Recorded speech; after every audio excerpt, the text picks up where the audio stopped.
Não existe genialidade. Isso é um mito. Não necessariamente a inteligência superior ou muito superior à média, ela vai vir acompanhada de um comportamento correto socialmente. Inteligência é diferente de capacidade. Eu me sentia, assim como muitas pessoas superdotadas também se sentem muito deslocado, porque as coisas não faziam sentido. Se isso não for olhado de uma maneira apropriada pelo ambiente, a pessoa pode acabar tendo muitos prejuízos. Coisas que acontecem na nossa vida, elas podem produzir modificações químicas no nosso DNA. Quão disso é genético? A maior parte disso é herdada. E a superdotação é uma bênção ou uma maldição? A superdotação e a inteligência era uma maldição, mas ela é os dois. Vai depender muito Ramiro Catelan. Ele é psicólogo, mestre e doutor em psicologia.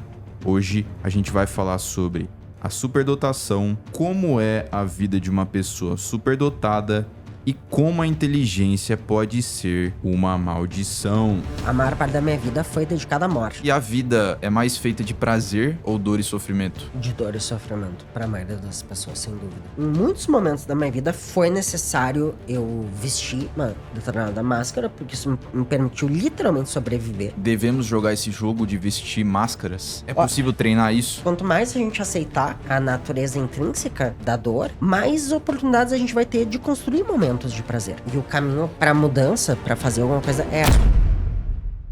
Rapidinho aqui, antes de começar, esses dias eu tava olhando as métricas aqui do canal e eu vi que 74,7% das pessoas que assistem aqui os podcasts, episódios, não estão inscritas. Você não sabe a verdadeira importância da sua inscrição. Os convidados que vêm aqui, eles olham muito para a métrica dos inscritos. Então, você estar se inscrevendo agora vai estar ajudando muito, de verdade, a gente a estar trazendo conteúdos cada vez mais incríveis e interessantes. Então, conto com a sua inscrição, agradeço de coração e vamos ao podcast. Obrigado, Ramiro, aí, por ter vindo, cara. Eu que agradeço. De novo, estamos gravando aqui, fingindo uma espontaneidade. Mas, obrigado. E, bom, a gente vai falar hoje de superdotação, né, e alguns tópicos aí. O que exatamente é a superdotação? Bem, gente, eu vou tentar ser sintético, porque a resposta para essa pergunta ela é bastante complexa.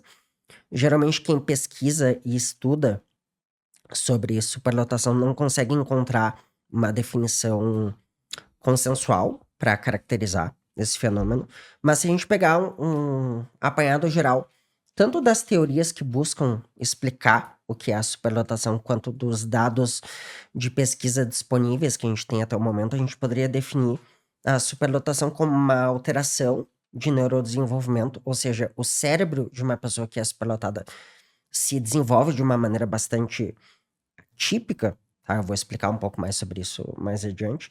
E essa alteração de neurodesenvolvimento, que ela tem um componente genético importante, tá?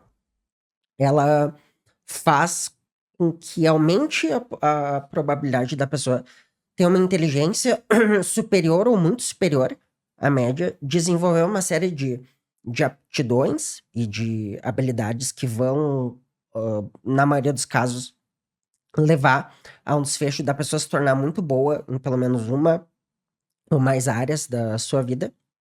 E também essas características de inteligência mais acentuada, de habilidades acima da média, quando a gente compara com pessoas da mesma faixa etária, né, que o indivíduo superlotado, por exemplo, elas também costumam vir acompanhadas por características ligadas com um comportamento mais questionador, dificuldade de lidar com autoridades, muitas vezes marcado por uma presença de um perfeccionismo e de uma exigência mais elevada do que a média. A pessoa costuma ser muito mais curiosa, ter uma facilidade com aprendizado, então aprende mais rápido do que outras pessoas, muitas vezes na forma do autodidatismo, aprende conteúdos por conta própria. A pessoa costuma ter alguns marcadores de precocidade, marcos do neurodesenvolvimento, muitas vezes começa a falar um pouco antes do tempo, caminhar um pouco antes do tempo, aprende a ler antes que as outras crianças, por exemplo. Existe também desenvolvimento assíncrono entre os aspectos emocionais e os cognitivos da pessoa, ou seja, geralmente o aspecto do desenvolvimento emocional do indivíduo superdotado não costuma acompanhar o desenvolvimento cognitivo e intelectual mais acelerado, que é característico da condição da superdotação, tá? A pessoa costuma ter mais uma velocidade de processamento cognitivo, ela processa as informações de uma maneira diferente do que a média, seja uma velocidade de processamento superior, que é comum, mas também pode haver uma velocidade de processamento reduzida, abaixo da média, por mais que isso possa soar meio É mesmo? contraditório, sim, especialmente quando a pessoa tem a superdotação junto com algum transtorno do neurodesenvolvimento, como o TEA e o TDAH. A gente costuma encontrar isso E nas geralmente vem pesquisas. acompanhado, assim, sei lá. É mais comum que uma pessoa. É mais provável, na verdade, que uma pessoa que tenha o transtorno do espectro autista, por exemplo, ela apresente algum tipo de transtorno intelectual ou uma limitação intelectual do que a superdotação. Mas não é incomum a gente encontrar o que a literatura tem descrito como dupla excepcionalidade, que é a presença de um desenvolvimento cognitivo superior ou muito superior à média, junto com, por exemplo, algum transtorno do neurodesenvolvimento, como TEA ou TDAH, que é o transtorno do déficit de atenção com hiperatividade. Entendi. Então, essa série de marcadores que eu mencionei anteriormente, curiosidade mais exacerbada, comportamento questionador, alterações na velocidade de processamento, a forma como a pessoa processa as informações do seu cérebro, né, as competências acima da média, inteligência superior ou muito superior à média, né, desenvolvimento assíncrono, né, uma alta sensibilidade emocional. Vários desses marcadores, quando tomados em conjunto, tá? E é sempre importante frisar isso, porque muitas vezes as pessoas começam a me escutar falando um monte de características que soltas elas não significam nada. Tomadas em conjunto, elas podem sugerir um perfil neurocognitivo e socioemocional de superdotação. Então, a superdotação ela não é um diagnóstico psiquiátrico, nem um transtorno do neurodesenvolvimento como TEA ou TDAH, por exemplo. Ela vem sendo considerada uma alteração do neurodesenvolvimento. Então, o cérebro de uma pessoa superdotada é um cérebro com uma formação atípica. Isso que eu ia te perguntar, Amir, assim, essas características que tornam uma pessoa superdotada ou a biologia torna a pessoa superdotada que dá pra ela essas características? Isso é uma discussão importante que é presente na literatura e que não existe exatamente um consenso a respeito disso, mas a gente sabe, por dados de pesquisa, por exemplo, que uma parcela bem importante da variação encontrada em resultados de teste QI, por exemplo, que são as medidas mais clássicas para medir inteligência, aproximadamente 70% dessa variação pode ser explicada por alterações genéticas, tem um componente de heredabilidade importante. Então, a gente poderia sintetizar essa resposta dizendo que para uma pessoa ser identificada com um perfil neurocognitivo e socioemocional de superdotação, ela vai precisar ter uma base biológica, uma base de fundo genético importante, associada à estimulação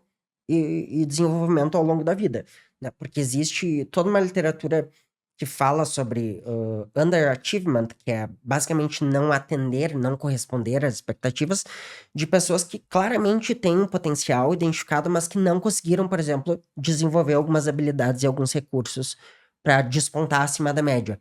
Mas a condição de base, a bagagem de fábrica estava presente ali, digamos assim. Então não tem como uma pessoa tornar-se superdotada se ela não tiver uma alteração do neurodesenvolvimento. Essa é a perspectiva científica mais contemporânea que a gente tem atualmente. Interessante.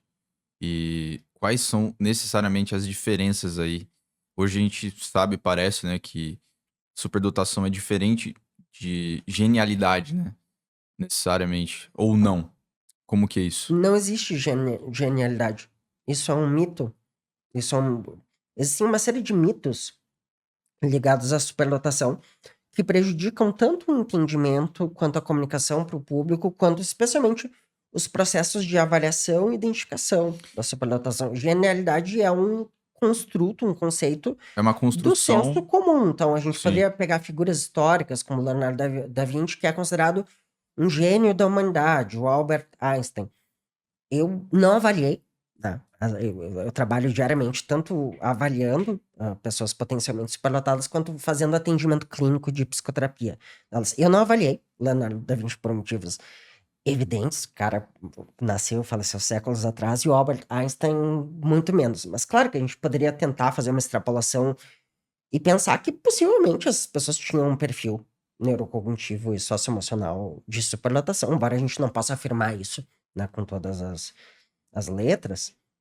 Mas e eu vejo muitas vezes pessoas que se nomeiam experts em superdotação tentando fazer uma distinção entre diferentes níveis e tipos de superdotação, como se fosse, por exemplo, os níveis de apoio do TEA.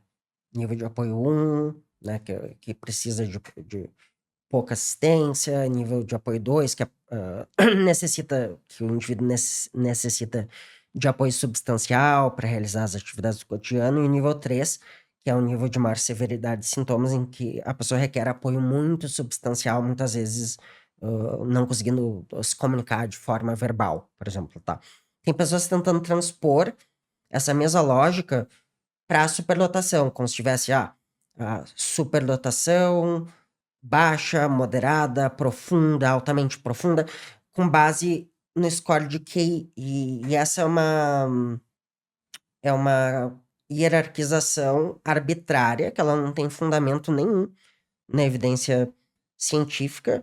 E tem pessoas que estão falando em público sobre isso, defendendo que superdotados são gênios. E eu acho que eu tenho o dever ético aqui de vir a público dizer que não existe genialidade. O próprio conceito de genialidade, ele tá sugerindo uma superioridade moral à pessoa, como se por conta de a Sim. pessoa ser mais inteligente, isso vai se traduzir necessariamente nela ser uma pessoa melhor para a sociedade, por exemplo. Inclusive, um dos modelos clássicos de explicação da superlotação, que é a teoria pentagonal do Sternberg, ele revisou, ele acabou abandonando essa teoria na formulação dele da explicação da superlotação, mas eu ainda acho que ela tem um sentido importante, porque um dos 5 elementos que caracterizaria um indivíduo superlotado é o aspecto do valor social. O quanto que a inteligência, as capacidades, as aptidões da pessoa poderia contribuir para a sociedade em que ele vive. Uma coisa, por exemplo, é a pessoa ter um aspecto intelectual super desenvolvido e, sei lá, contribuir para um avanço em uma área específica do conhecimento científico e beneficiar pessoas que têm uma síndrome para a qual ninguém tinha uma resposta, ninguém tinha um tratamento. Outra coisa é a pessoa usar a mesma capacidade cognitiva para achar formas diferentes de roubar, sem que as pessoas percebam, achar novas formas de persuadir as pessoas para comprarem um curso que tem conteúdo de caráter duvidoso em termos científicos. Então, eu acho que a gente muitas vezes esquece que não necessariamente a inteligência superior ou muito superior à média, ela vai vir acompanhada de um comportamento correto socialmente. Então, eu bato muito nessa tecla, porque eu acho que a concepção de genialidade, ela acaba batendo muito nesse aspecto, e eu sou muito crítico dessa ideia. Eu não tô dizendo que... Nem como uma visão romântica, assim, de que fulano é gênio, sei lá. Não como um Eu acho que... termo mas científico ou acadêmico. isso, em termos do senso comum, eu não vejo nenhum problema. Eu vejo um problema quando há pessoas que supostamente pesquisam, estudam e entendem de superlotação usando esse tipo de termo. Gênio. Isso não é um termo técnico, não é um termo científico, é um termo de senso comum. Então, eu não teria problema em dizer, o Cauê é um gênio. Faz parte da conversa corriqueira. Tipo, você é muito bom em algumas coisas que você faz, beleza. Mas agora, um profissional da neuropsicologia, da psicologia clínica que tá te avaliando no consultório para saber se você tem superdotação ou não, não pode chegar e dar uma descrição de perfil. Não, o Cauê é genial. Não, isso deixa para os seus amigos falarem isso. O profissional tem que te dizer algo com base em ciência. E tem muito equívoco, tem muita desinformação rolando solta nessa área e muita gente falando em muitas certezas que elas não existem exatamente nessa área. A gente ainda precisa conhecer muito sobre a superlotação. A gente já tem uma base de conhecimento, então não é um lero-lero, não é uma invenção. O construto da superlotação ele é baseado em evidências, tem evidências sugerindo que existe uma parcela reduzida da situação da população, desculpe, que apresenta inteligência superior ou muito superior à média e, por consequência, capacidades, né, aptidões, habilidades específicas também superiores à média. A gente tem evidência disso. Não, Agora, Pode pode terminar. falar. Eu tava vendo que, antes do podcast, de acordo, acho que. Não vou saber a fonte exata agora, cara, mas parece que 5% da população mundial é superdotada. Essa fonte é correta? Não. Não, porque não existe nenhum dado concreto, preciso, em que a gente possa confiar. Tem estudos ou até relatórios que não foram metodologicamente apropriados, assim, sugerindo de percentuais de 5 a 20% da população, indo de 5, 15 a 20%. O fato é que a muito gente alto, não né? tem. Pensando assim, né? Sei lá. São taxas maiores do que as de transtornos do neurodesenvolvimento, como TDAH e como TEA, né? Que nos melhores estudos vão girar aí em torno, depende da condição, de 1 a 5% da população, 8 estourando muito, dependendo do estudo. E o fato da gente não ter ainda um bom modelo teórico que explique de uma forma minimamente unificada o que é a superlotação, porque, por exemplo, para o autismo, para o TDAH, a gente tem critérios específicos, diagnósticos, dos principais manuais diagnósticos estatísticos, por exemplo, da DSM-5-TR, da Associação Norte-Americana de Psiquiatria, a CID-11, da Organização Mundial da Saúde, está ali descrito o que é o tal fenômeno, o transtorno, embora a gente saiba que para você diagnosticar alguém com essas condições, não dá para se valer só do que está escrito nos critérios. Tem que conhecer toda a fisiopatologia do transtorno, né, todo o perfil clínico e epidemiológico. Mas na superlotação, embora a gente tenha modelos muito populares, né, a teoria dos 3 anéis do Renzulli, a própria teoria das inteligências múltiplas do Gardner, que é uma grande furada, extremamente popular aqui no Brasil, a gente tem vários modelos explicativos. Nenhum deles se aproxima ainda de explicar adequadamente a superlotação.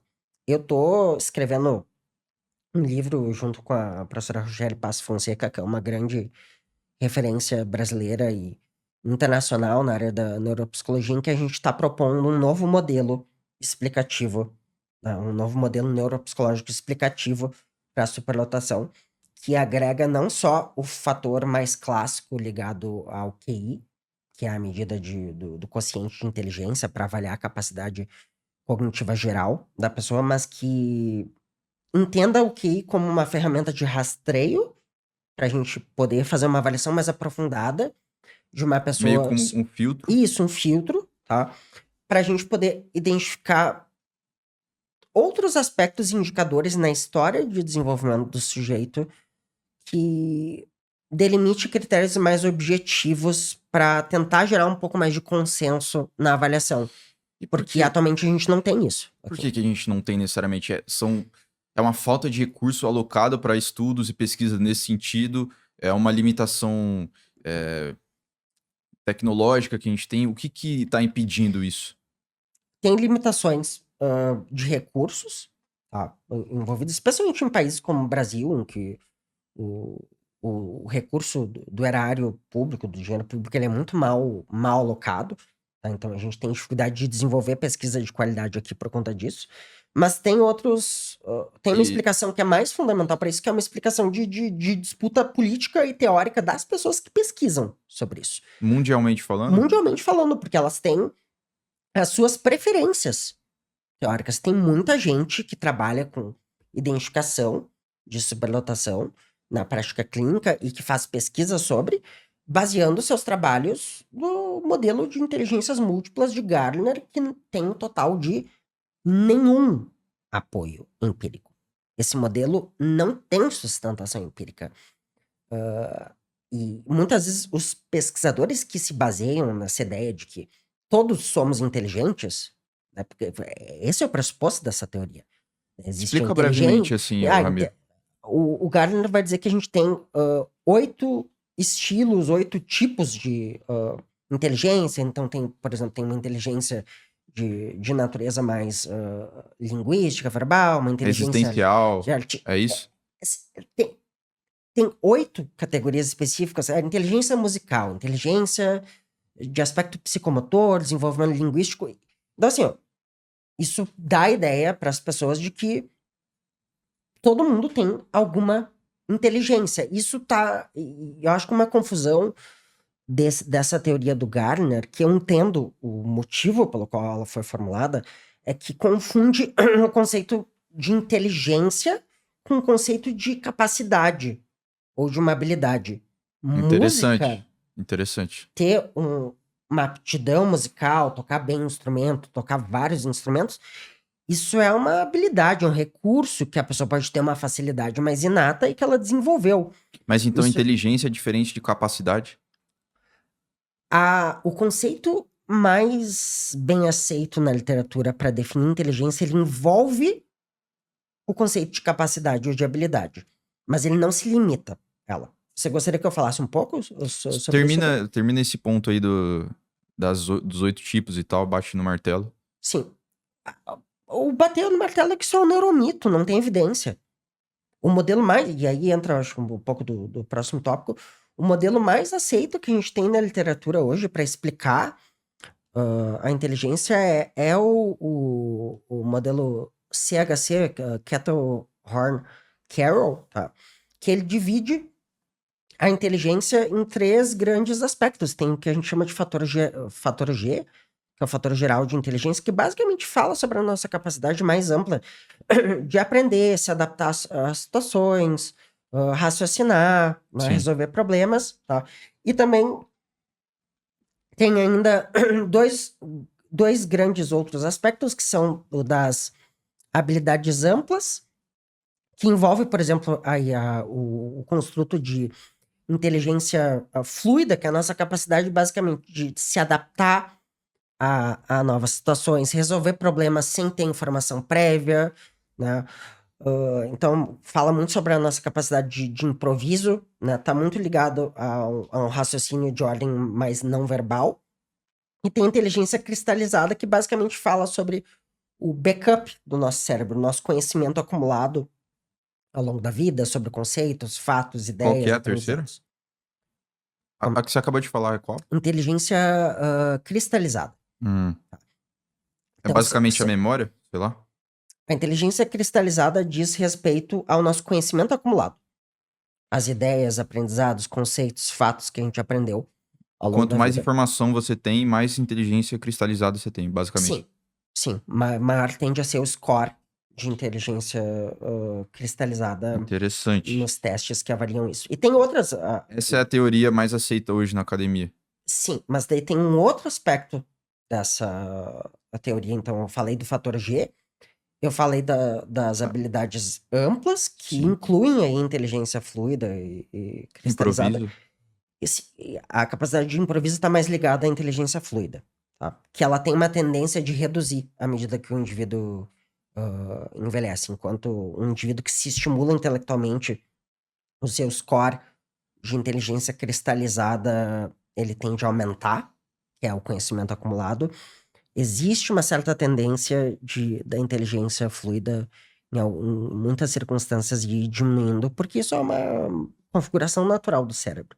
Mas esse modelo de inteligência, o Kettle-Horn-Carroll, ele ainda tem um conjunto de habilidades específicas, que aí vão envolver componentes bem específicos, como a compreensão auditiva, a memória de curto prazo, que a gente utiliza para armazenar informações úteis para o cotidiano, a velocidade de processamento de informações no nosso cérebro. Então, são uma série de habilidades cognitivas específicas, né, que vão delimitar se a pessoa tem mais força em algumas áreas da vida, digamos assim, ou mais vulnerabilidades ou mais déficits, eventualmente. Esse é o modelo científico mais robusto que a gente tem centenas de evidências apoiando esse modelo, tá?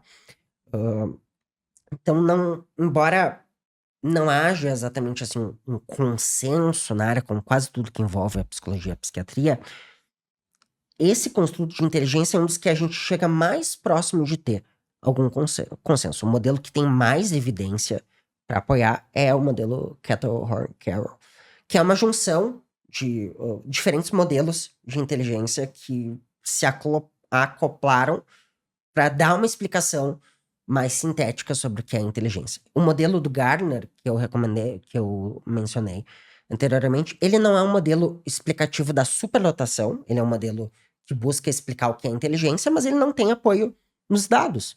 Inclusive, os pesquisadores que trabalham com esse conceito, eles muitas vezes se recusam a testar essa ideia, até porque eles sabem que não é difícil operacionalizar isso e de que muito provavelmente não vão encontrar evidência que apoie. Tá, para eu entender essa aqui, ideia. Ramiro, esse modelo do CHC, que destrincha aí inteligência em 3 coisas, né? O fator G que você falou, habilidades amplas e inteligência cristalizada. Não, o modelo CHC, ele é dividido em fator G, que é a inteligência geral, as Certo. habilidades amplas, que incluem aí aspectos da inteligência fluida e cristalizada, e as habilidades específicas, que eu mencionei, tá. algumas memória Então, de entendi. memória de curto prazo, velocidade de processamento, Entendi. Tá. Então, compreensão auditiva. Perdão, essas 3 coisas. E aí, no caso, você disse que a inteligência e a capacidade de tocar um instrumento seriam coisas diferentes, assim, né? No caso, a capacidade de tocar um instrumento não se encaixaria em alguma dessas coisas? Como, por exemplo, o improviso na habilidade ampla ou na habilidade fluida, sei lá, na inteligência A fluida. capacidade prática de tocar um instrumento, por exemplo, ela vai depender do recrutamento de uma série de funções cognitivas que foram mencionadas aqui. Então, por exemplo, a própria compreensão auditiva, a capacidade de improvisar, né, a preservação de diferentes sistemas de memória, de curto prazo, de longo prazo. Então, essa habilidade manual, digamos assim, ela vai requerer alguns pré-requisitos mentais, digamos assim. E é por isso que algumas pessoas que têm alguns pré-requisitos, muito provavelmente de caráter inato, a gente tem pesquisa já mostrando isso, vão ter mais facilidade para, sei lá, pegar notas no ar, tirar a música sem partitura, desenvolver novos instrumentos em si, mas fazer melodias de uma maneira diferente. Elas vão ter mais facilidade. O que não significa que uma pessoa que não tenha tantas dessas aptidões não possa treinar e tornar-se boa, até muito boa, naquilo que ela faz.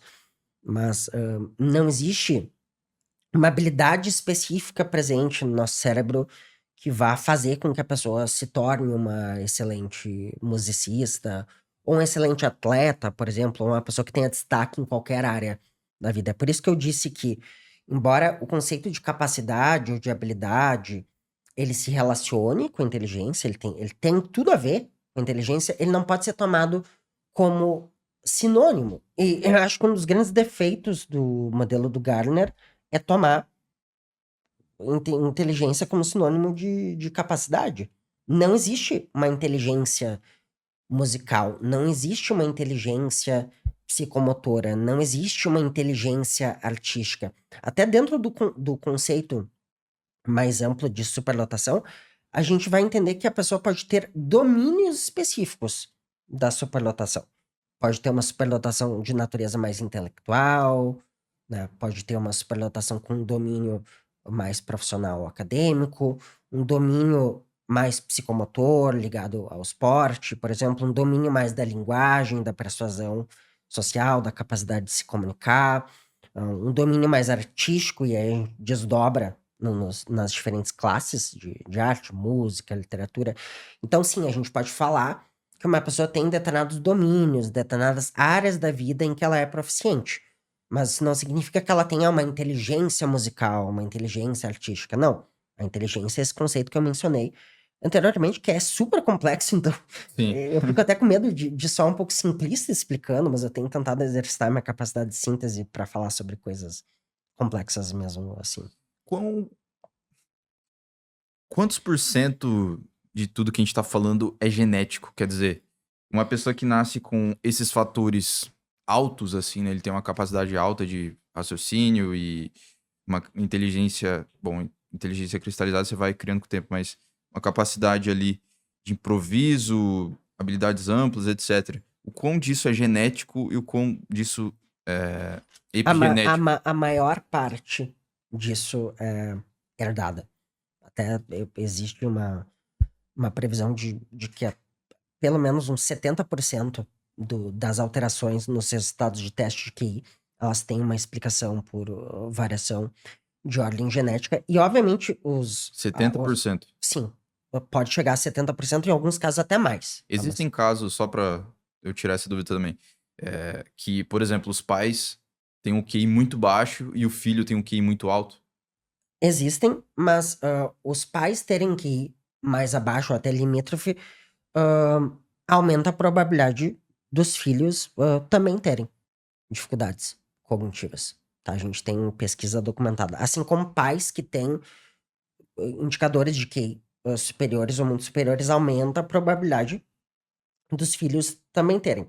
Então, a genética ela é muito importante e tem os aspectos epigenéticos, né? Então, que é uma área mais recente de estudo que mostra como as nossas experiências, tanto intrauterinas, né, antes da gente nascer, propriamente dito, porque quando a gente fala do ambiente, não é só o ambiente eu e você aqui conversando. A gente está falando do ambiente intrauterino. Também exposições a fatores, a modificações hormonais, isso também é alteração do ambiente. É importante dizer isso, tá?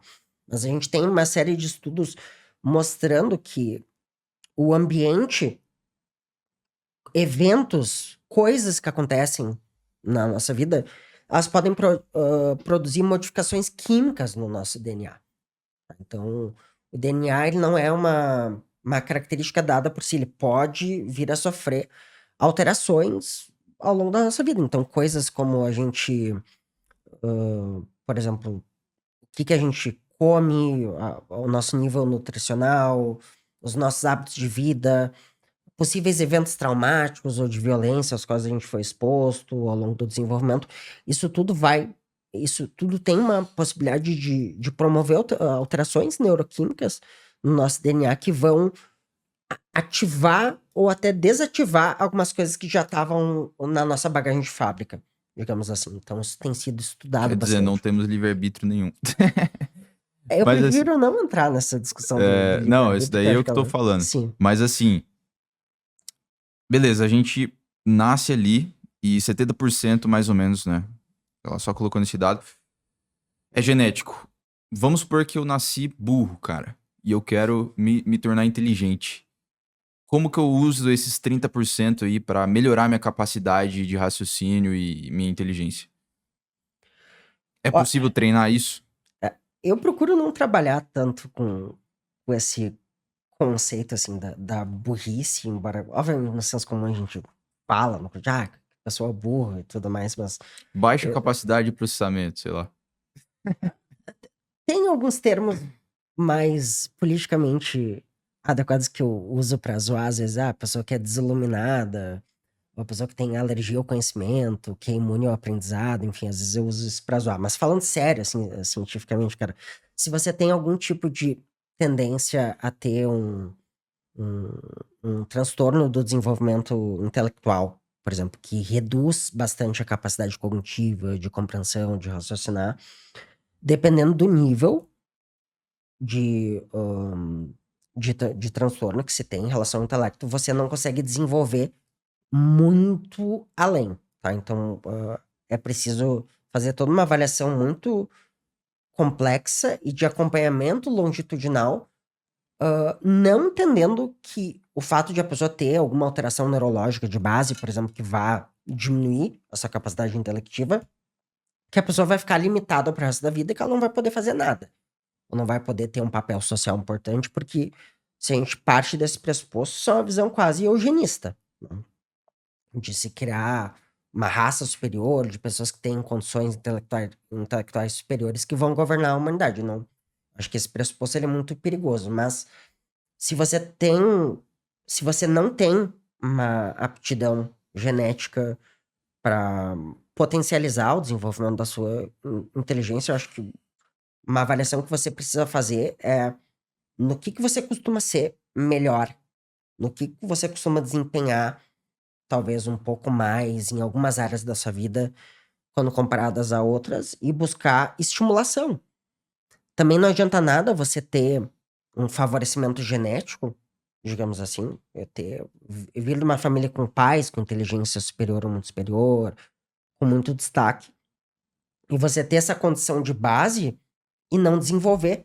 Porque mesmo para a condição de base, você já tendo-a, você precisa ser exposto a eventos, a atividades, a hábitos que vão favorecer o desenvolvimento em diferentes áreas da vida, porque se você não for apropriadamente estimulado, especialmente nos anos iniciais Isso que eu ia de perguntar, vida, talvez especialmente algumas coisas nos possam primeiros anos. vir a se perder. Eu, por exemplo, Ramiro, quando eu era menor, eu tinha uma capacidade de desenhar que ela era relativamente acima da média quando comparado aos meus colegas. Eu fazia desenhos um pouco mais elaborados e eu era muito fissurado na coisa de desenhar.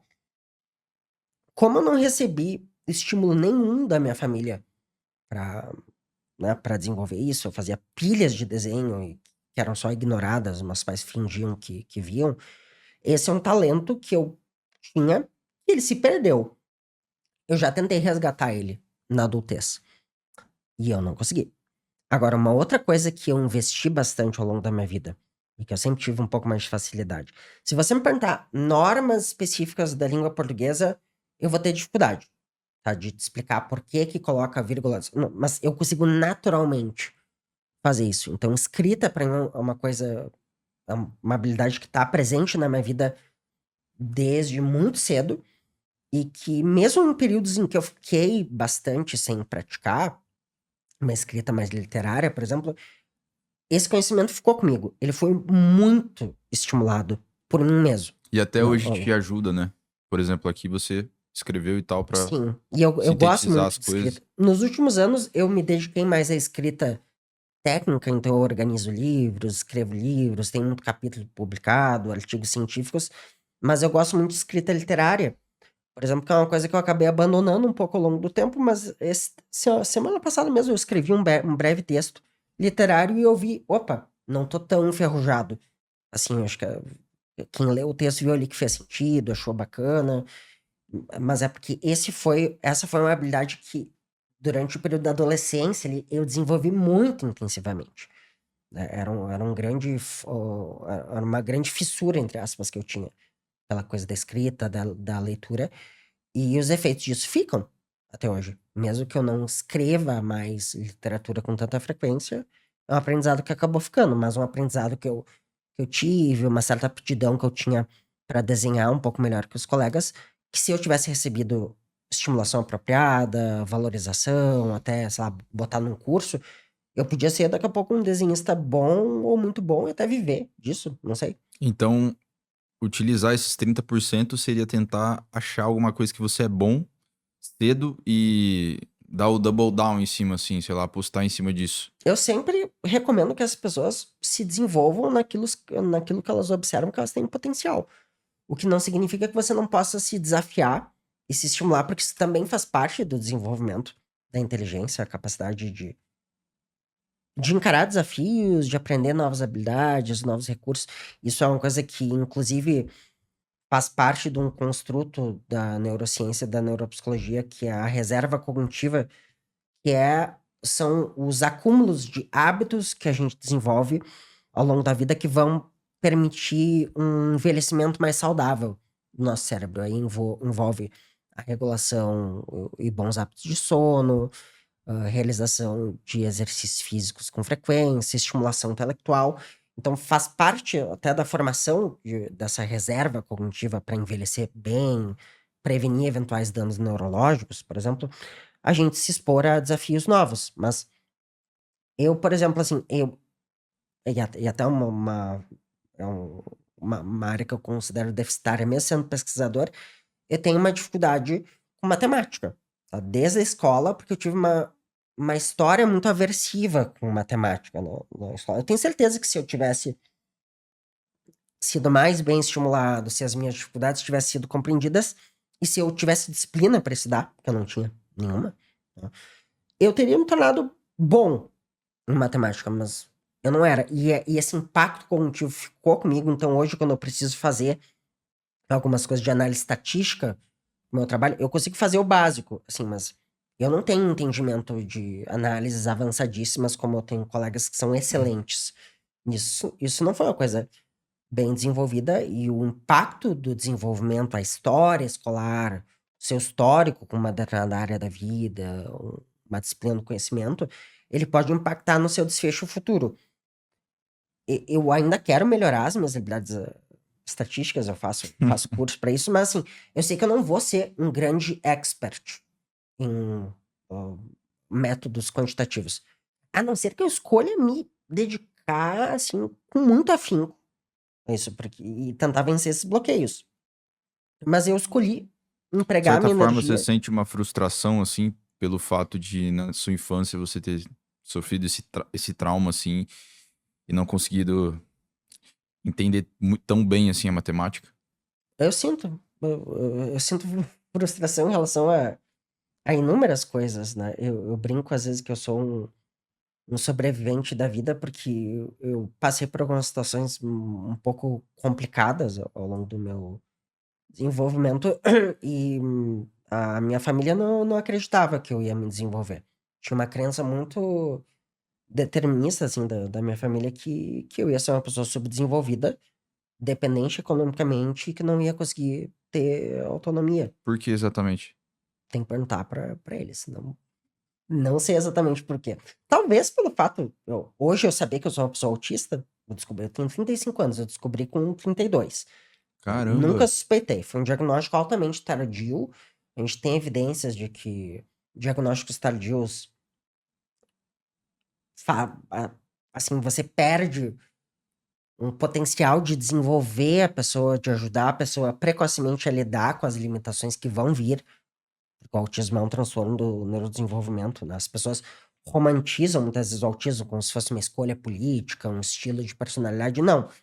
Para a pessoa receber o diagnóstico de TEA, ela tem que ter prejuízos funcionais. Eu tenho inúmeros. Quem me escuta falar, talvez não suspeite que eu sou autista, até porque autismo não tem cara, né? Mas quem conhece sobre autismo e quem convive comigo, né, claramente nota as dificuldades que eu tenho, né? Só que eu fui criando muitos mecanismos para me ajudar a sobreviver socialmente com isso. Então, acho que talvez por conta de eu ter dificuldades que hoje eu sei que são por conta do TEA, eu tenho transtorno da personalidade borderline também, que confere muita instabilidade emocional, de humor, impulsividade, reatividade na pessoa. E esse Isso tudo. autoconhecimento veio com o passar do tempo. Sim, o diagnóstico do borderline eu tô ciente dele há muitos anos. O diagnóstico TEA é mais recente, ele tem aí 3 anos e pouco, né? Mas eu acho que talvez o fato de eu ter passado uma adolescência inteira com muito sofrimento, com muitas crises, muitos episódios de desregulação, tenha gerado uma crença no meu ambiente familiar de que eu não ia me desenvolver adequadamente, mas eu acredito que talvez eles tenham errado na previsão. Qual momento, assim, da sua infância que você, sei lá, se recorda que você foi mal compreendido pelo fato de você ser autista e ter uma superdotação, assim? Aí é que tá. A minha identificação como eu também tenho altas habilidades de superlotação, que foi identificada no processo de avaliação da suspeita do TEA em 2022. Ninguém. Primeiro que eu acho que ninguém no meu ambiente, seja escolar, seja familiar, isso nunca foi levantado. Nunca foi levantada essa hipótese. Né? Eu recebia feedbacks de que eu era uma pessoa inteligente, que se esforçava, mas eram feedbacks também muito dúbios, porque por um lado tinha gente dizendo que eu era bom, que eu era inteligente, eu participava das feiras de talentos na escola, e por outro lado eu recebia recados diretos e indiretos de que eu era burro, preguiçoso, pouco esforçado, que eu não iria a lugar nenhum, que eu não queria fazer nada, que eu não tinha compromisso com nada, quando na verdade eu tinha dificuldades atencionais e de motivação características do TEA. Mas que quando eu focava em coisas que eu gostava, que eram do meu interesse, literatura, escrita, coisas mais ligadas à área das humanas, hoje olhando para o meu histórico e conversando com pessoas que me acompanharam, isso é um relato muito comum entre adultos superlotados e tardiamente identificados, eu consigo perceber que eu claramente tinha um desenvolvimento acima da média em várias áreas. Só que isso não foi apropriadamente visto, até porque eu tive uma dificuldade escolar imensa no ensino médio. Até o meu ensino fundamental, as minhas notas eram excelentes. Era 8 para cima, 9, 10, com alguma frequência. Eu tive alguns episódios importantes de problema de saúde mental quando eu tinha 14 anos. E aí eu desisti da escola. Eu lembro que eu tinha aula no sábado, de vez em quando. A professora de biologia, ela nem me acordava na aula. Eu dormia. Eu não tinha motivação nenhuma pra ir pra escola. E o ambiente escolar, ele não costuma ser muito atrativo para indivíduos superlotados também. Porque ou a pessoa já compreendeu as coisas de uma forma mais rápida, e daí não.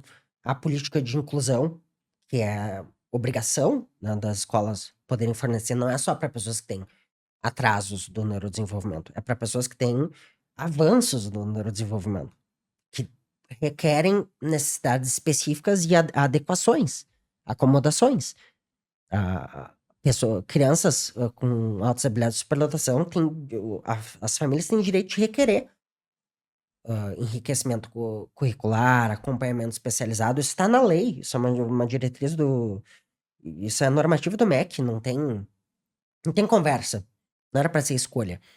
Mas assim, muitas vezes o aluno superdotado vai ter dificuldade de questionar os professores, o desafio, autoridades. Eu era uma pessoa bem espevitadinha, assim, eu entrava em conflitos com professores, nem tanto ali na infância, mas na adolescência especialmente, eu retrucava muito, eu não aceitava as coisas.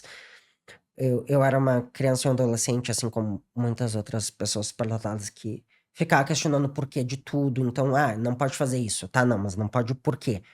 E geralmente, ou as famílias acolhem isso e lidam de forma apropriada, ou elas punem a criança, ou botam ela na frente de uma tela, da televisão, pra parar de encher o saco, né? Então, Que hoje fazem muito com o TikTok, né?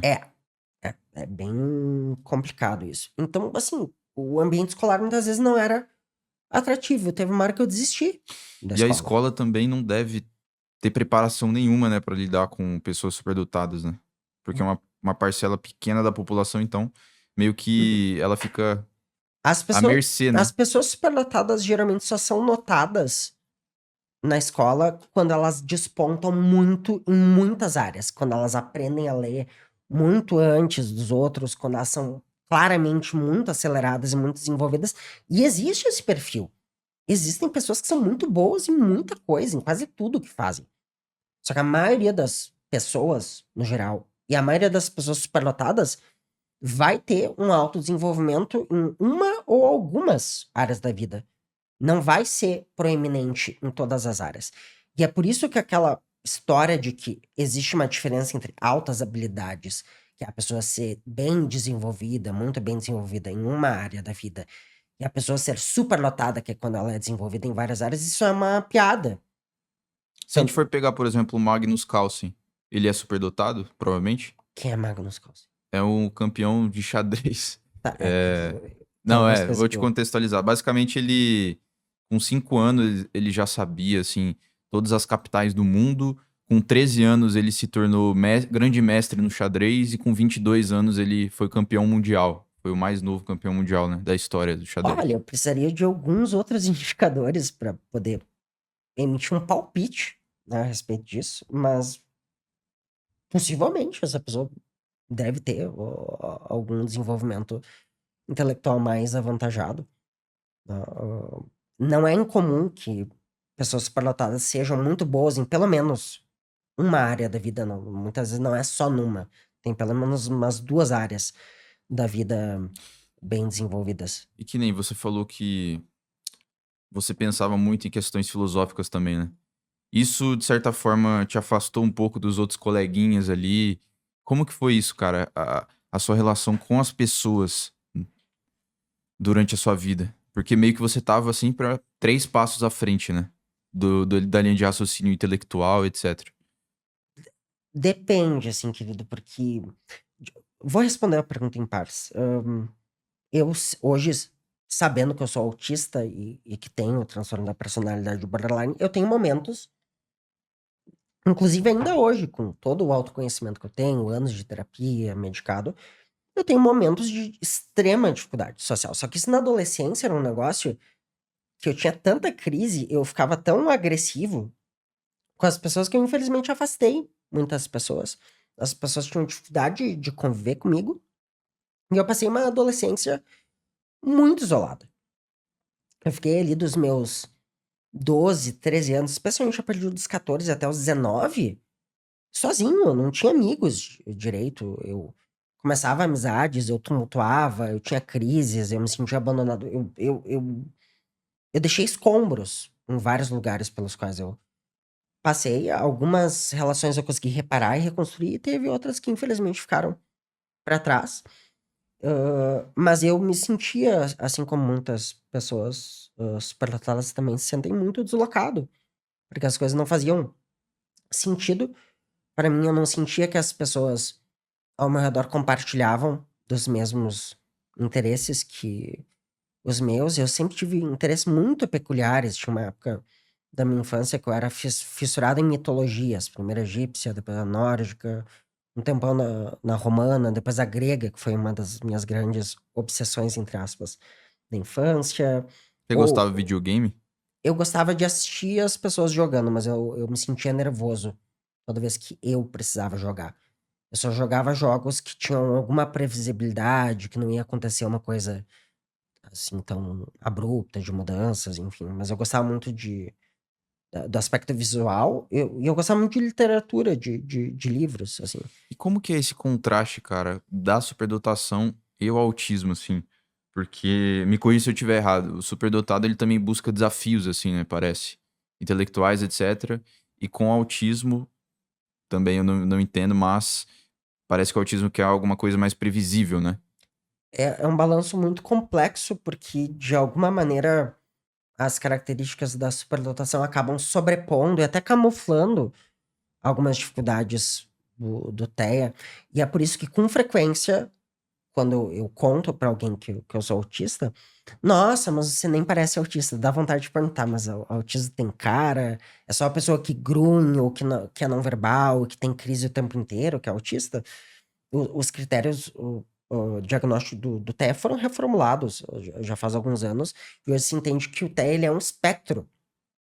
Há alguns momentos da minha vida, por exemplo, eu sou diagnosticado com TEA em nível 1 de apoio, que requer menos apoio substancial. Mas tem algumas épocas da minha vida em que eu claramente poderia ser descrito ali dentro do nível 2 de apoio. Porque quando eu tô muito estressado, muito sobrecarregado, eu consigo seguir fazendo coisas extremamente complexas, como, por exemplo, auxiliar pessoas que sofrem intensamente, que estão em diferentes tipos de risco, e dar aula e tocar a organização de 2 empresas, mas eu perco a capacidade de me alimentar por conta própria, ou essa capacidade reduzida, ou eu preciso de auxílio, ou eu preciso de estímulo para coisas básicas. Eu tenho uma família de 4 gatinhos, nessas épocas de estresse aumenta a minha necessidade de apoio para cuidar das atividades domésticas. Então, isso vai variar muito, assim, e essa interface da dupla excepcionalidade entre ter um perfil intelectual mais bem desenvolvido da superlotação e ter algumas limitações, algumas alterações que são características do TEA, inclusive alterações no aspecto social, pode ser bastante desafiador. Eu acredito que a superlotação, por si, ela já é muito desafiadora para quem não tem nenhuma outra concorrência. Porque ao contrário do discurso de romantização da superlotação como se fosse uma grande dádiva, uma bênção divina, eu sempre digo que, às vezes, a inteligência ela pode ser uma maldição. Ela pode corroborar para causar um intenso sofrimento da pessoa. Eu não tô aqui. Pode destruir sua sanidade mental, de certa forma, uma inteligência muito alta. Eu não sei se destruir a sanidade mental, mas ela pode te trazer prejuízos. Se ela vem acompanhada de outros fatores. Eu não tô demonizando aqui a inteligência, tá, gente? Não é essa a questão. Mas eu tô tentando mostrar aqui que o discurso atual que a gente tem sobre superlotação, ele romantiza essa condição. E é por isso que tem tanta gente querendo ser superlotada como se fosse muito maravilhoso. Eu não vou ser hipócrita, tá? De Existem dizer, benefícios, né? de dizer que não existem benefícios. Eu tenho 9 anos de formado em psicologia, né? A descrição dos meus colegas, não sou eu que tô falando, a descrição dos meus colegas é que eu construí uma carreira de aproximadamente 30 a 40 anos de estrada em 9 anos. Tá? Eu tenho um destaque profissional, eu consegui destaque em diferentes áreas do campo profissional muito cedo.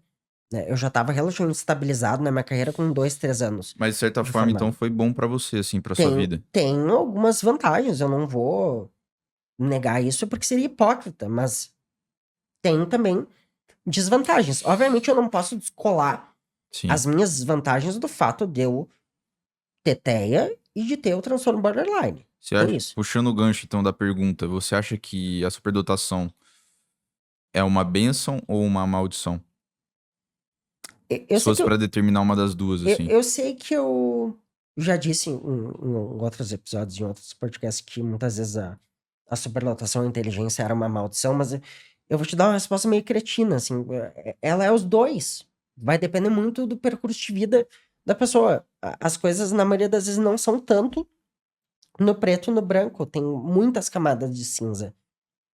O indivíduo superlotado, ele tem uma probabilidade de ter muitas vantagens em várias coisas, várias áreas da vida. Mas se ele não for apropriadamente identificado, por isso a identificação precoce ela é tão importante, tá? Se ele não for identificado, compreendido nas suas necessidades únicas, se as características de alta sensibilidade emocional e do sistema nervoso central que têm sido identificadas pelos estudos, se isso tudo não for olhado de uma maneira apropriada pelo ambiente, a pessoa pode acabar tendo muitos prejuízos. E isso é uma das coisas que eu quero investigar na minha próxima pesquisa, que é para mostrar o lado mais prejudicial da superlotação, especialmente quando ela não é identificada de forma apropriada ou precoce. Sim. Porque tem uma sugestão na literatura de que, ao contrário do que muitas pessoas dizem, não é sempre que a pessoa superlotada vai ter uma boa capacidade de regulação emocional, de lidar e controlar com as suas emoções. Se ela não é bem ensinada, se ela não é bem identificada, se ela não é acolhida, ela pode ter inúmeras dificuldades. Ela pode, inclusive, se tornar uma pessoa arrogante, eventualmente. É um mito de que a pessoa superlotada é arrogante. Geralmente, a pessoa que é superlotada, ela acha que ela é burra pra caramba.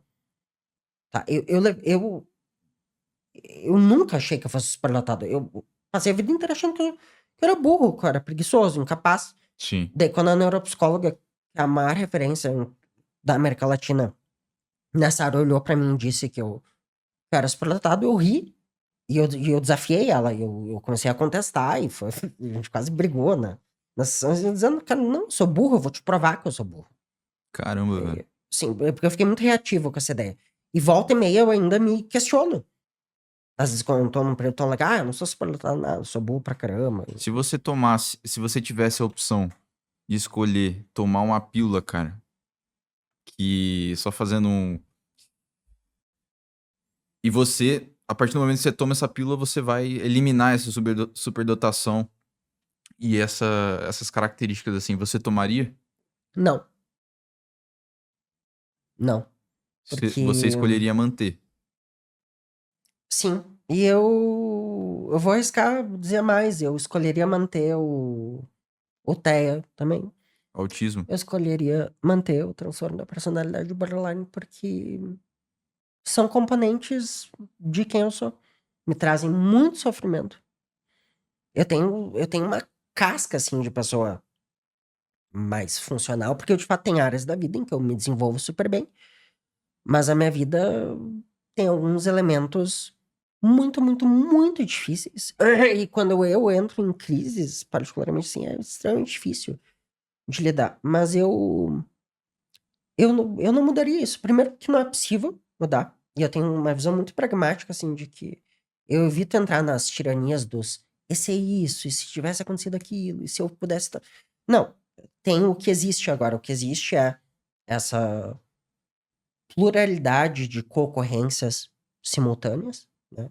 TPB, TEA, superlotação, outras questões de saúde mental e até clínica que vem junto com isso. Eu não posso mudar. Isso eu posso procurar fazer alguma coisa com isso. E o caminho para mudança, para fazer alguma coisa, é aceitar.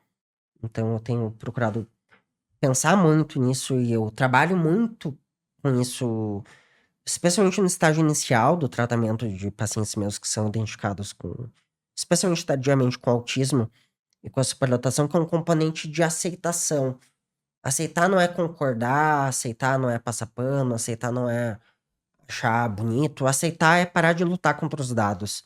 Se tem dados sugerindo que você tem uma determinada condição, quanto antes você trabalhar para abandonar a luta contra isso, tentar controlar o que não é. Parar de tentar controlar o que não é controlável, mais qualidade de vida provavelmente você vai ter. Então, eu não. Sinceramente, às vezes quando eu tô legal de, eu não queria ser autista, não queria ser teto.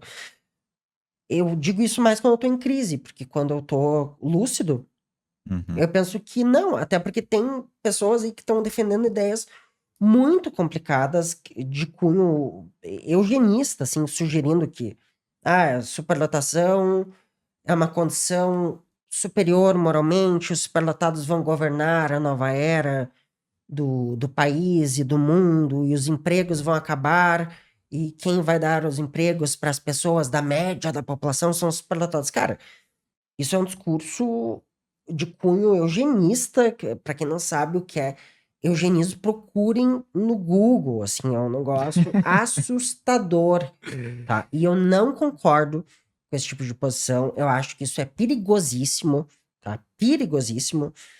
Não existem exército de superlotados no Brasil, tá, pessoal? Não acreditem nesse tipo de discurso. Não acreditem em quem vier com muita certeza. Vocês reparem que a própria forma como eu coloco o meu discurso aqui, ó, há sugestão, há indícios, há evidência, é tudo para mostrar que o conhecimento ele é limitado e ele vai avançando conforme o tempo. Sim. À medida que a gente vai descobrindo novas coisas, a gente abandona conhecimentos que podem ter um caráter mais defasado, mais retrógrado, que deveriam ficar no passado. Você já fez teste de QI, imagino. Sim, fez parte da avaliação. Qual que é o seu QI, cara? O meu QI total da avaliação que eu fiz em 2022, ele deu uma faixa de 122, que é considerado superior à média da população. O meu QI verbal, ele era 130, que é Caramba. considerado muito superior. Sim. E o meu QI de execução, que tá mais ligado àquela capacidade de inteligência fluida, raciocínio não verbal, organização de estímulos visoespaciais, capacidade de improviso, ele era 110 ou 112, eu não me recordo. Deu o QI total, que é a soma desses dois, é 122. Uma neuropsicóloga comum, regular, e descartaria o perfil de superlotação, porque eu não atingi o QI total de 130. Mas como a neuropsicóloga que me avaliou é especialista, ela entendeu que Havia inúmeros outros critérios. Onde eu ou alguém que tá escutando a gente pode, de fato, confiar em um teste de QI, assim? Porque a gente vê muito teste na internet, aí fulano chega aqui, pô, eu Os únicos testes de tenho QI QI de válidos. Não, 135. esses testes de Aí o cara QI... fez na internet o teste. Não façam teste de QI na internet, porque quando Não vocês tem forem nenhum fazer... assim que vale? Não. Vocês vão se frustrar, eventualmente, se vocês fizerem teste presencial, e daí é muito diferente. Os testes de QI, no Brasil, eles só podem ser aplicados por psicólogos. São de uso privativo de psicólogos. Mas Tá. aí que vem minha pergunta. De certa forma, o psicólogo faz um número X de perguntas e, sei lá, conversa com você e tal. Não dá pra você colocar em uma planilha, assim, e programar um site pra... Ah, essa pergunta aqui, igual aquele do Big Five, né? Ah, não sei o que e tal. São várias perguntas e aí o teste em si tira a conclusão. Não tem como isso Não, acontecer. porque o teste de QI, ele requer que um psicólogo bem treinado no teste aplique o teste, porque os testes de QI mais populares que a gente tem disponíveis no mercado brasileiro, que são as escalas Wechsler, para adultos, especialmente a VAS e a VAS 3, eles têm tarefas tanto verbais quanto tarefas não verbais, tá? Que envolvem, por exemplo, a organização de alguns estímulos com objetos, né? Envolve algumas tarefas de raciocínio mais matemático, por exemplo. E tem Geralmente dura um dia o teste. a aplicação do teste Isso. de QI. A avaliação, eu quero aproveitar o seu comentário para fazer um comentário mais geral sobre o processo de avaliação. Geralmente, um processo de avaliação para uma suspeita de superlotação, ele leva de 6 a 8 encontros, tá? Nossa. Dependendo do teste de QI que você aplica, o VASE, ele é uma bateria mais reduzida, então ele leva menos tempo, em 1, 2 sessões você consegue aplicar. O VAS 3, como ele é um pouco mais longo, ele tem em torno de 13 subtestes, é um teste bem grande, você pode levar algumas Mas horas é mais pra assertivo aplicar. também.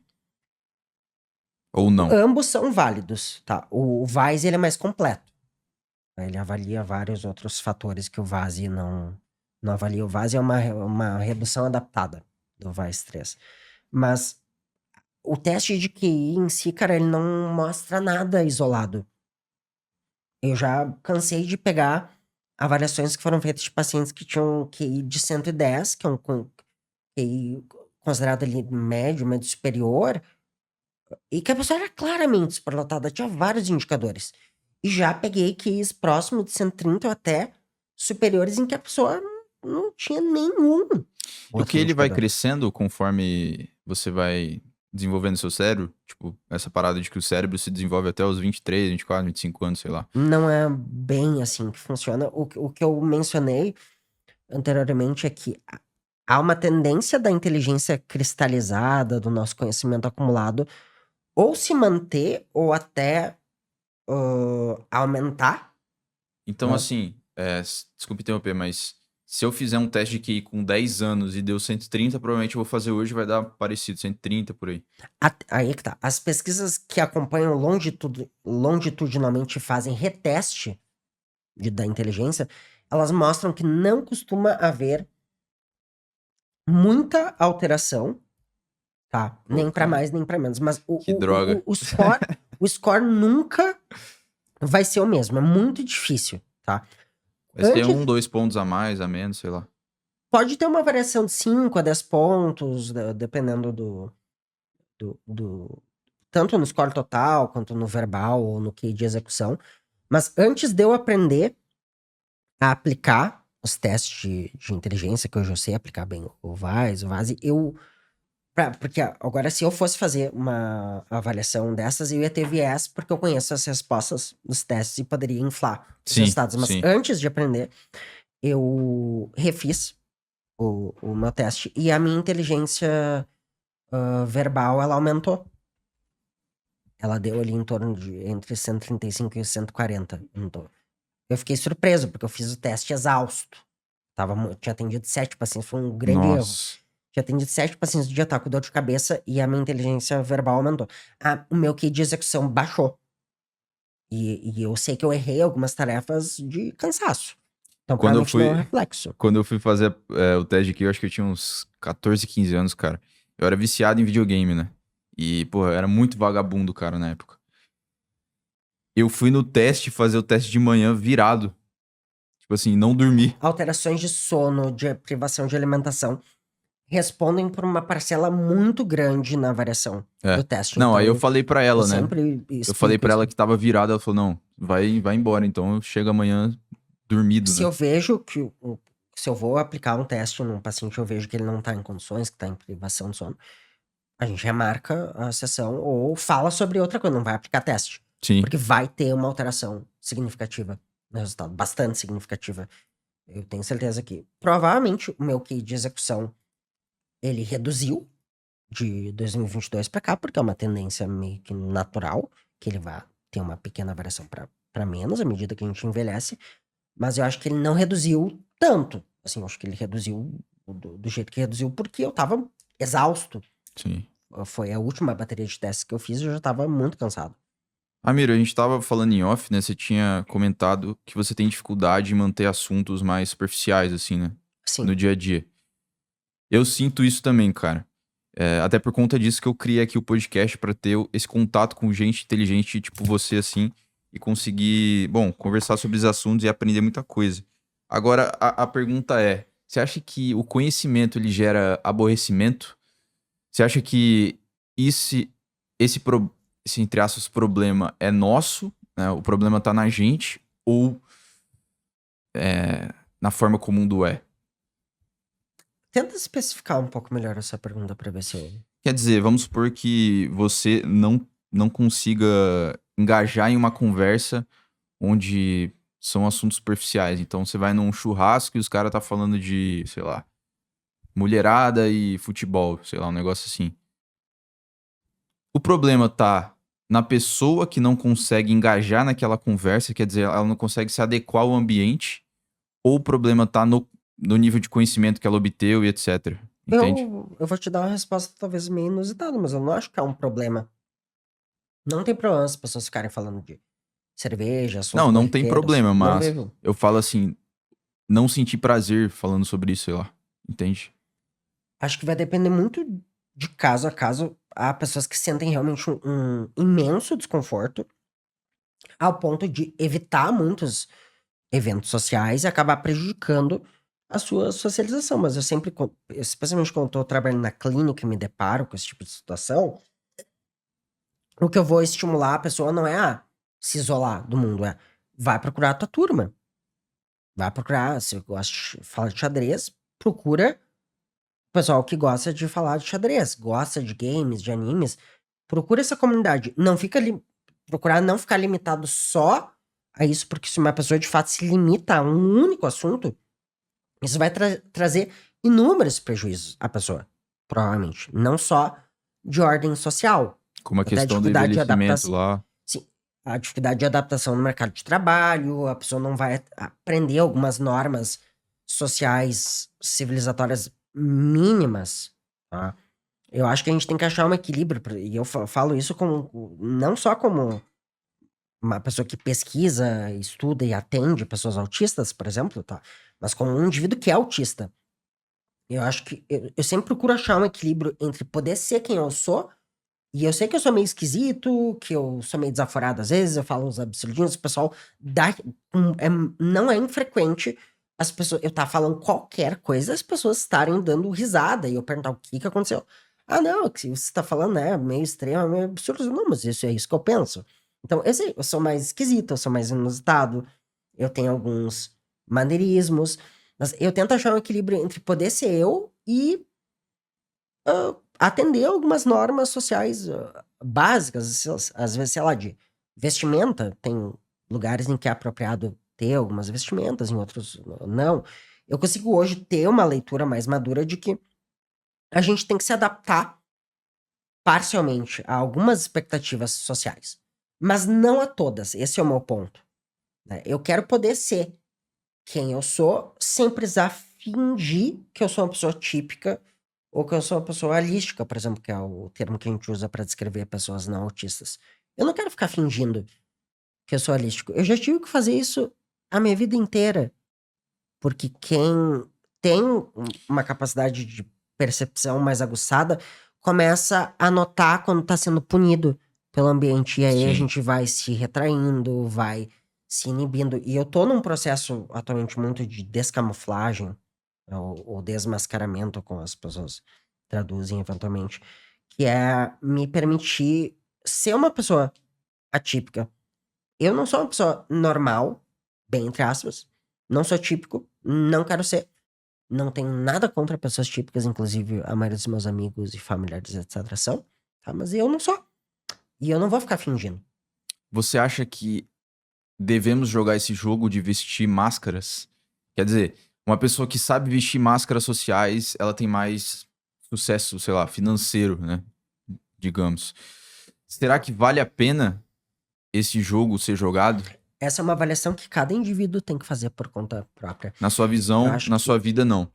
eu posso te dar exemplo pessoal, se você tá me Sim. perguntando em relação a isso. Assim, eu acho que em muitos momentos da minha vida foi necessário eu vestir uma determinada máscara, porque isso me permitiu literalmente sobreviver à vida.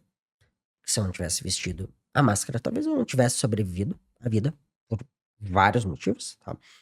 Mas eu sou uma pessoa que as pessoas ao meu redor apontam que eu tenho um relativo sucesso pessoal, profissional, tenho uma relação estável de mais de 7 anos, tenho bons amigos, tem muita gente que gosta de mim, tá? Eu tenho pacientes, tenho alunos, as pessoas me chamam pra falar em podcast. Então, são coisas das quais eu gosto muito, assim.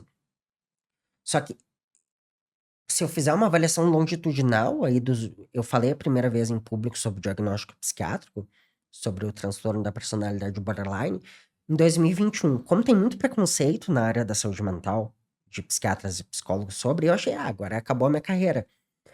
Foi a época que eu mais me sobrecarreguei de trabalho, que não pararam de me enviar paciente. Porque as pessoas com TPB queriam um terapeuta que passou pelas coisas que elas viviam também.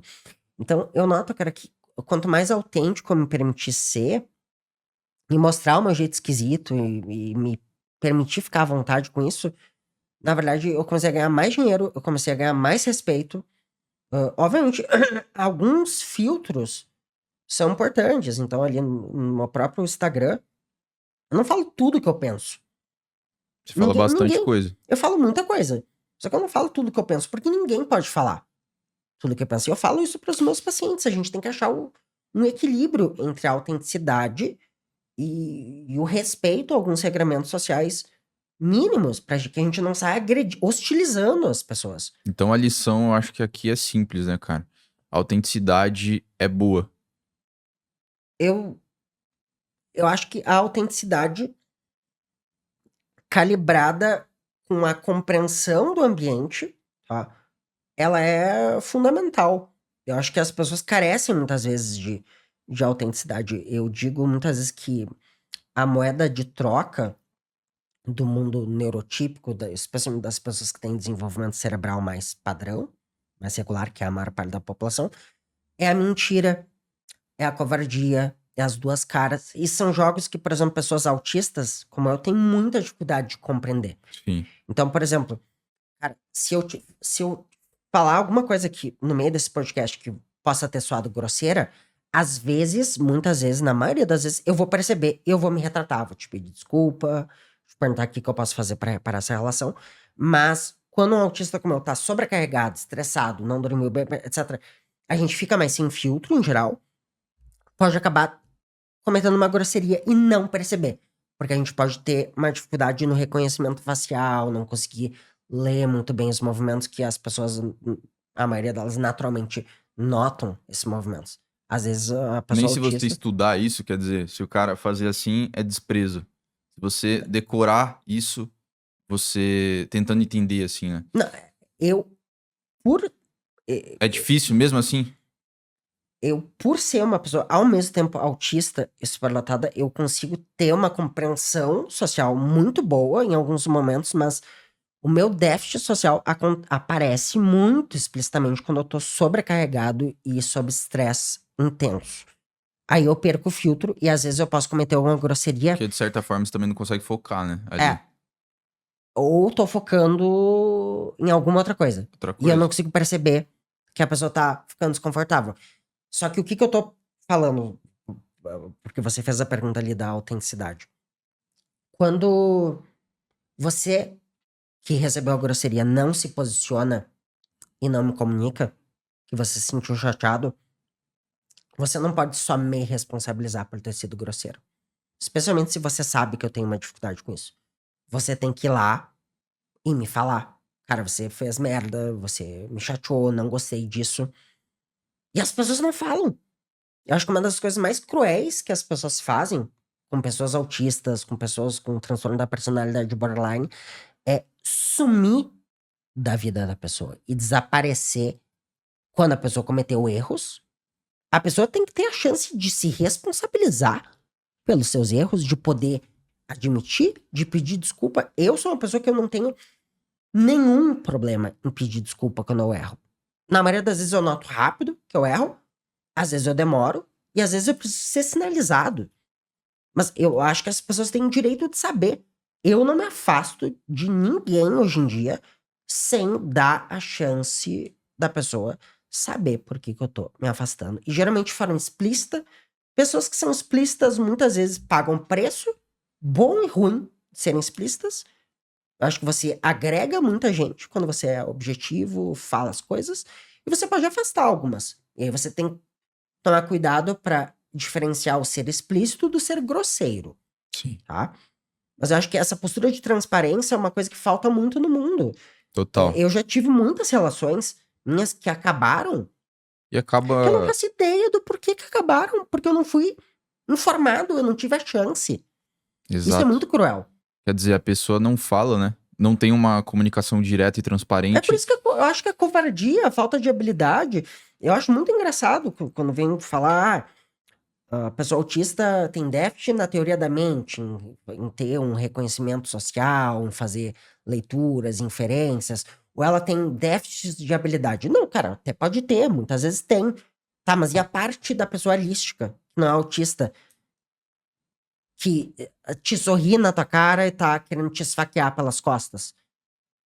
Porque eu tenho dificuldade de compreender por que que uma pessoa diz que te ama e que te apoia, não sei o quê, na sua frente, e no segundo seguinte, quando se afasta de você, tá falando horrores É de bizarro. você. Eu compreendo, mas eu tenho dificuldade de compreender, especialmente de aceitar. Isso. Tem alguns campos da minha vida que eu tenho dificuldade de aceitar. Um desses é essa hipocrisia social. Porque se eu não gosto de alguém, e eu preciso conviver com a pessoa, por exemplo, eu vou tratá-la com cordialidade, com respeito. Vou até trocar uma conversa fiada com a pessoa que faz parte da natureza do jogo social, da convivência. Mas você não vai Adultos, dizer algo que você não exato, acredita, né? adultos convivem com pessoas que não gostam e conseguem ter até uma boa relação com pessoas que não gostam. Só que eu não vou puxar o saco da pessoa. Eu tenho pavor, eu identifico puxa-saquismo no ar. É muito fácil pra mim.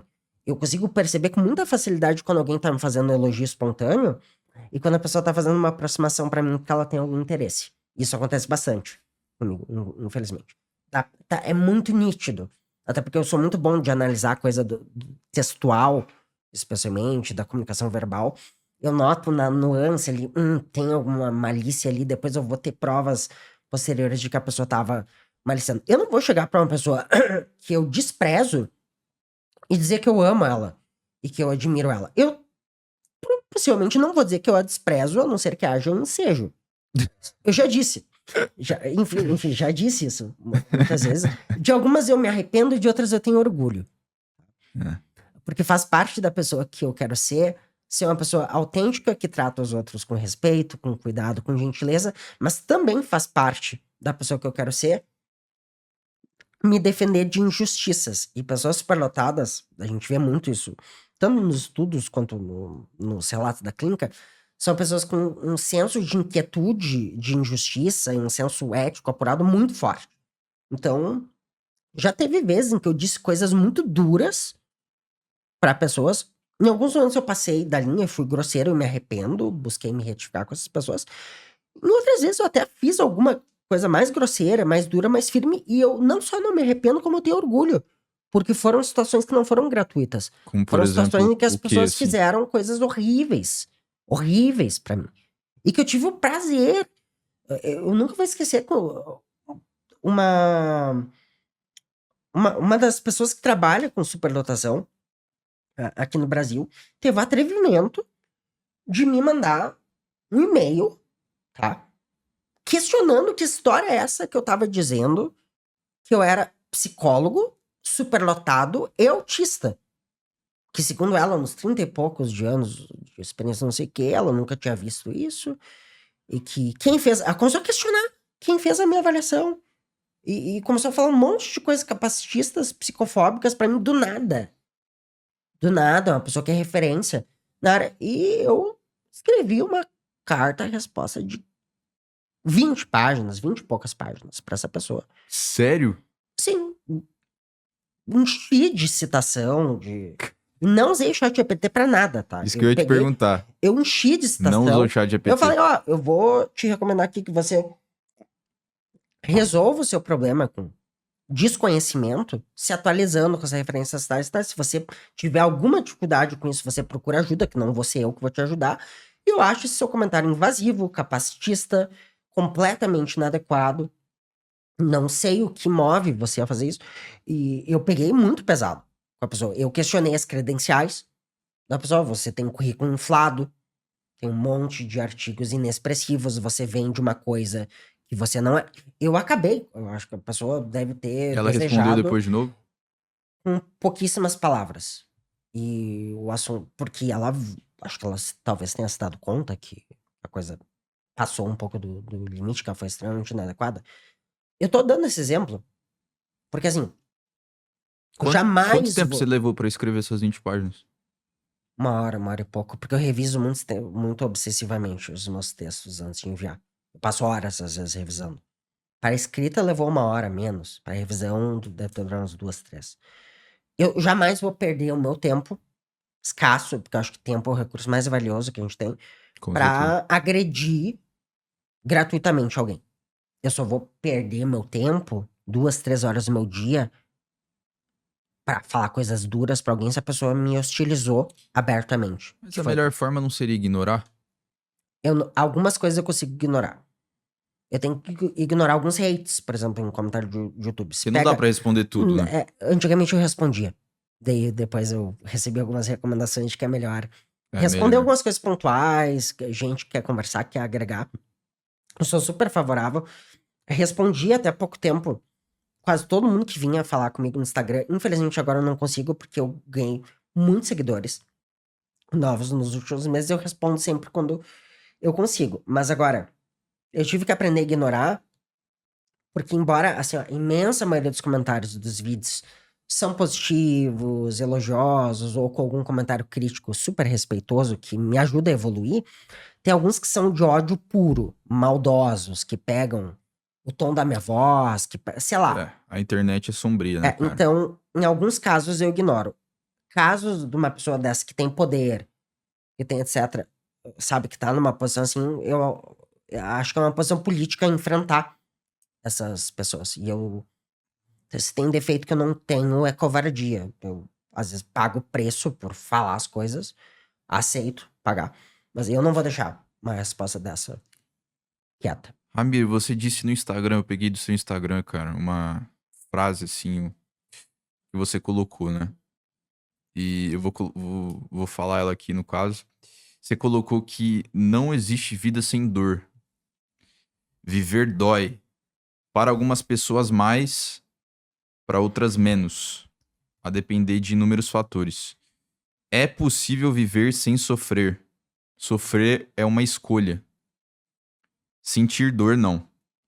O sofrimento surge quando tentamos nos livrar de forma inefetiva da dor. Não se agarre à dor.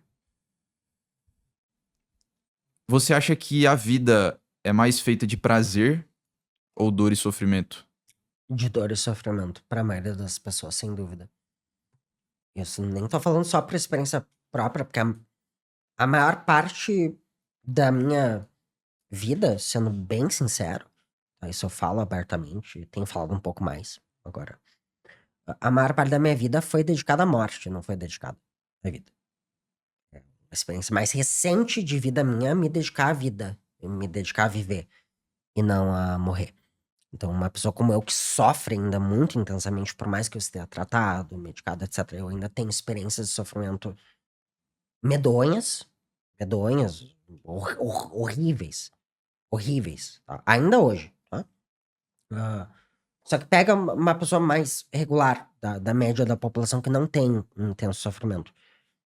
A maioria das pessoas vai ter mais momentos ou dolorosos ou momentos mais neutros e menos momentos de prazer. Isso é uma coisa pra ser aceita. Porque quanto mais a gente aceitar a natureza intrínseca da dor, de sentir dor psicológica, sentir dor física, mais oportunidades a gente vai ter de construir momentos de prazer. Só que muitas vezes as pessoas tentam se livrar da sua dor e aí elas acabam colaborando de forma inadvertida para aumentar o seu sofrimento à medida que elas tentam se livrar da dor. E tem inúmeras formas de tentar se livrar da dor. Às vezes a pessoa vai fazer um uso excessivo de alguma substância, vai se entorpecer de diferentes maneiras para não pensar sobre o que tá sentindo, para evitar se conectar com o que tá sentindo. E eu não tenho nenhuma intenção de romantizar a experiência da dor ou do sofrimento, até porque eu sou uma pessoa que passou uma vida inteira de um sofrimento horrendo, tá, horroroso, e ainda hoje eu vivo experiências muito difíceis, ocasionalmente. Eu vou ser a última pessoa a romantizar a dor. Só que isso é um fato. Se você tenta se livrar da sua dor, a tendência é que você aumente a sua experiência de sofrimento. E a vida já dói. A vida de algumas pessoas dói mais do que outras. As pessoas que passam algum tipo de restrição financeira, que felizmente não é o meu caso, isso é um privilégio, tá? Elas têm tipos de dores muito diferentes das que eu sinto. Eu não sinto a dor da restrição financeira, da fome. Nunca senti, espero nunca sentir. Ninguém deveria ter que passar por isso, tá? Mas, então, eu não tô tentando equalizar que as dores, cada um tem a sua, mas tem dores que são mais de fatores objetivos, de restrição, de dificuldades estruturais da sociedade, da pobreza, da falta de oportunidade. E tem dores que são de outras condições de vida. E se a gente tentar se livrar, especialmente dessas dores de outras condições de vida, por exemplo, o fato de eu ser autista vai naturalmente me colocar numa tendência de ter mais rigidez cognitiva, de me apegar muito a padrões, a regras, etc. Se eu ficar tentando julgar a minha experiência de, nossa, como eu sou neurótico, como eu sou obsessivo com regras, atraso, detalhes, eu não vou me ajudar. Eu vou piorar uma experiência que já é difícil. Então, talvez a atitude mais assertiva nesse caso é eu acolher a minha experiência de sofrimento quando eu me deparo com atrasos, com não comunicados, com cancelamentos, com mudanças, com erros, com falhas. Talvez seja mais efetivo eu me acolher e buscar formas de me flexibilizar. Então, hoje eu tô cada vez mais flexível com algumas coisas, porque eu tô numa postura muito de aceitar o meu funcionamento. Durante a maior parte da minha vida, especialmente quando eu não conhecia o meu diagnóstico de TEA, a minha postura era julgar o meu funcionamento. Até porque era isso que a maior parte do meu ambiente fazia. Eu não vim de um ambiente acolhedor, de um ambiente de estímulo. Eu vim de um ambiente altamente punitivo. Passei por experiências de vida muito complicadas, que nenhuma criança deveria ser exposta. Sim. Amir, a gente tá quase sem tempo, então... Bom, pra finalizar, você disse que durante sua vida você se dedicou muito à morte, né? Hoje, no dia que a gente tá gravando esse podcast, você tem medo da morte? Eu tenho medo da vida. Não, a morte é o fato, é o fato derradeiro. Nós todos vamos morrer. Eu tenho mais razões pra ter medo da vida e das pessoas que aparecem na vida do que da morte. Ela vai acontecer em algum momento. Eu não sei quando. Não sei se vai ser daqui a 5 minutos quando a gente encerrar a gravação, ou se vai ser amanhã, ou se vai ser daqui a 30, 40 anos. Mas o fato de que tudo, algum dia, a sua consciência, sem discutir o que é isso, vai acabar e vai ser um black screen, talvez nem seja isso, talvez seja o nada. E o fato de que a sua existência é limitada a um certo tempo não te assusta? Eu tenho problemas com a temporalidade das coisas em alguns momentos, mas atualmente eu optei deliberadamente por não investir meu tempo pensando nisso, porque eu acho que o meu foco de vida, de energia tem que ser em viver, mesmo com medo. Coragem não é não ter medo, não é ausência de medo. Coragem é engolir o medo, é fazer com medo, é viver com medo. Até para que a intensidade do medo diminua e ele não te impeça de fazer as coisas que são importantes pra você. Uma vida que vale a pena ser vivida, ela vai implicar altas doses de dor e até de sofrimento, eventualmente. Então, eu não tenho medo da morte. Eu tenho medo da vida em algumas circunstâncias, do que a vida pode se tornar, de pessoas que surgem na vida pra hostilizar, pra destruir as outras pessoas. Eu tenho receio disso. Eu tenho receio do que a vida pode se tornar. Eu tenho receio da vida diminuída, da vida não potente, da vida que se quebra. Mas o que a gente tem na nossa frente é a vida. A morte nos cerca, nos ronda, mas eu não acho que vale a pena dedicar a vida à morte. Eu acho que vale a pena dedicar a vida a viver. Ramiro, obrigado pelo papo, cara. Imagina, foi Prazer te conhecer foi um aí. prazer, um grande prazer. Obrigado aí pela presença, pelo seu tempo. Divulga suas redes, o que você quiser divulgar pro pessoal. Fica à vontade. Acho que quem quiser me acompanhar ali no Instagram, Ramiro Catelã, acho que vai estar na descrição depois, não? Sim. No podcast, pode me seguir por lá, acompanhar. Eu geralmente falo no meu Instagram sobre. Pera que a minha garganta tá falhando um pouquinho, sabe? Eu geralmente falo no Instagram sobre psicologia, mas de uma maneira até um pouco inusitada, me comunico um pouco melhor por texto, eu acho. Mas também falo sobre perfumaria, que é um grande tema de interesse meu, viagens. Eu tenho outros temas de interesse que não são necessariamente a ver com a psicologia que eu compartilho. Eu brinco que o meu Instagram não é nem pessoal nem profissional, ele é um entremeio entre os dois, assim. E gosto muito de conversar com as pessoas, exatamente como eu tô com cada vez mais seguidores. Torna-se difícil responder a todo mundo, mas eu faço questão de reservar um tempo do meu dia sempre pra dar respostas. Então, Show de bola. podem me acompanhar por lá. Bom, então segue o Ramiro lá, vou deixar na descrição. E se você assistiu até aqui, considere se inscrever aí no canal. Sempre bato nesse martelo aí, porque 74% das pessoas que assistem o podcast não estão inscritas. Isso faz muita diferença aqui pra gente trazer convidados de cada vez mais alto nível, né? Eles olham muito pros inscritos do podcast. Então, você se inscrever agora vai ajudar muito a gente a trazer conteúdos cada vez mais interessantes. Então, agradeço de coração. Obrigado a todos por estarem apoiando aí os podcasts. E até o próximo episódio. Tchau, tchau. Tchau, gente. Até mais.